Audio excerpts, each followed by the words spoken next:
Hey, love. It's me. Ooh. There we go. Hey, love. It's me. I'm recording a story earlier in the afternoon because I'm going to be out all night going to a hockey game, which should be neat. It'll be a little weird because the only hockey game I've ever actually been to outside of this was one in Moscow, and it was strange. They had like cheerleaders and things. It was just an odd little thing to get into. But let's continue with the Willoughbys. Alright. Fetch the wagon, Tim commanded. The twins got their wagon from where it was kept, along with bicycles, under the stoop of the house. The boys set the basket inside the wagon while their sister watched. Then, taking turns pulling the handle of the wagon, they transported the baby in the basket down the street, across the street, waiting carefully for the light, and for 2 more blocks around the corner to the west, going some further distance, until reaching their destination, they finally stopped in front of a very foreboding house that was known as the Mellenhoff Mansion. The gentleman who lived there was a millionaire, maybe even a billionaire. But he never came out. He stayed indoors, in the moldy curtains drawn, counting his money and feeling hostile. As with Scrooge from another old-fashioned story, tragic events in his past had cursed him to lose interest in life. The mansion was much larger than the other houses in the neighborhood, and it was unkempt.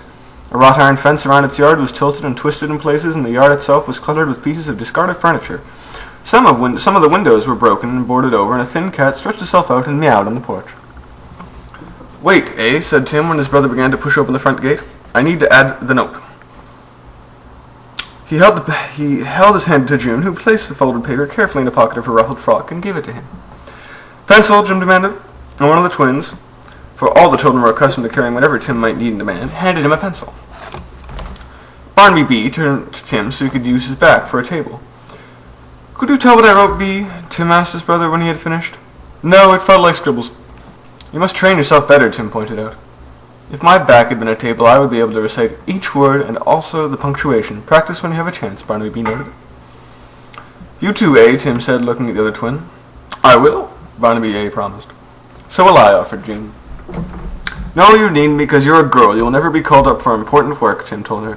Jane began to cry a little bit, very quickly so that no one would notice. Very quietly so that nobody would notice. She vowed, there were quiet little tears, that one day she would prove Tim wrong. "Here's what I wrote," Tim told them, holding out his note, and he read aloud. "P.S. If there's any reward that is to be had for this beastly baby, it should go to the Willoughbys." The other children nodded.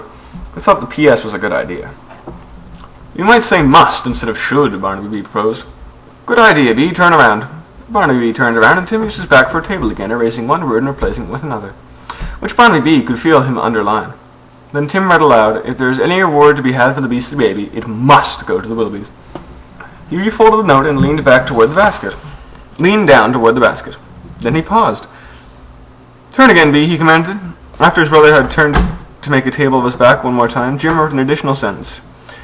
He folded the note and pinned it to the baby's sweater. "Get the gate, Jane," Tim said, and he pulled it open. "Now, 1, 2, 3, hoist!" Together the boys lifted the basket containing the baby from the wagon. They carried it to the sagging, dusty porch of the mansion where they left it. The Willoughbys walked home. "What did you write to the note?" asked Tim. What did you add to the end of the note, Tim?" Barnaby A asked. "Another P.S. "What did it say, Tim?" asked Barnaby B. "It said, 'Her name is Ruth.'" Jane pouted. "Why?" she asked.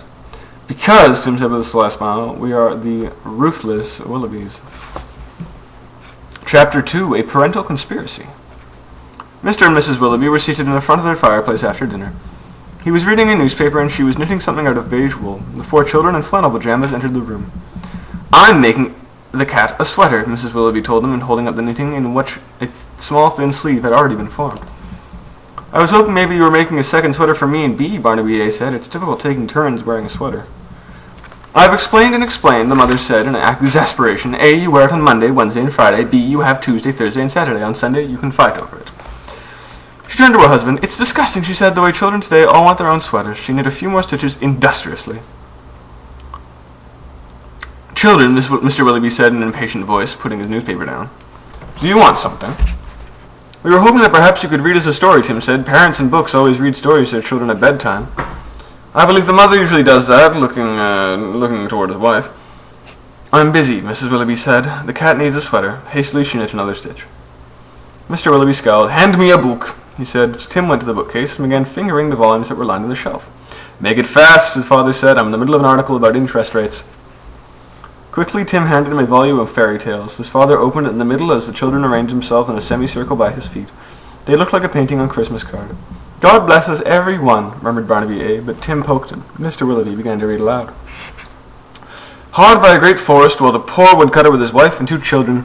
The boy was called Hansel, and the girl Gretel.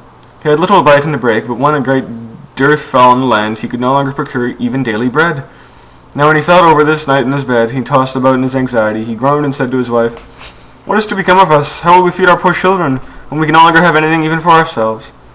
I'll tell you what, husband, answered the woman. Early tomorrow morning we'll take the children to the forest where it was the thickest, and we will light a fire for them, and give them each one more piece of bread, and then we'll go to our work and leave them alone. They will not find the way home again, and we shall be rid of them.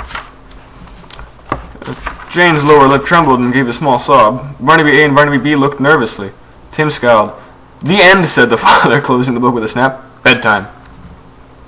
Silently, though Jane was still sniffling, the children scurried away up the staircase to bed. Mrs. Willoughby turned to her needles and began a new row of stitches. Mr. Willoughby picked up his newspaper and did not begin reading again. Instead, he stared into space for a moment, then he said, Dearest. Yes, dearest. I need to ask you a question, he chewed his lip briefly. Yes, dearest. Do you like our children? Oh, no, Mrs. Willoughby said, using her gold-plated scissors to sniff off a bit of yarn that made a snarl. I never have, especially that tall one. What is his name again? Timothy Anthony Malachi Willoughby. Yes, him. He's one I like the least, but the others are awful too. The girl whines incessantly, and 2 days ago she tried to make me adopt a beastly infant. Her husband shuddered. And then there's those 2 I can't tell apart. The twins, yes, them. Why on earth they look so much alike? It confuses people and isn't fair. I have a plan, Mr. Willoughby said, putting his paper down. He stroked one eyebrow, satisfied way. It's a thoroughly despicable plan. Lovely, said his wife. A plan for what? To rid us of the children. Oh, goodness, do we have to walk them into that dark forest? I don't have the right shoes for that. No, there's a better plan, more like businesslike. Oh, goody, I'm all ears, she replied with a malevolent smile. She meticulously dropped a few stitches to make a hole for the cat's tail. And then tomorrow we'll do Chapter 3, Complementing Orphanhood. In the meantime, sleep well, keep calm, find Alana, Carrie Ann, and I will see you and talk to you shortly. I have to go to a choir practice and then a hockey game. But in the meantime, I'm going to scoot to the beach and walk on the sand. I love you, Christy. Good night.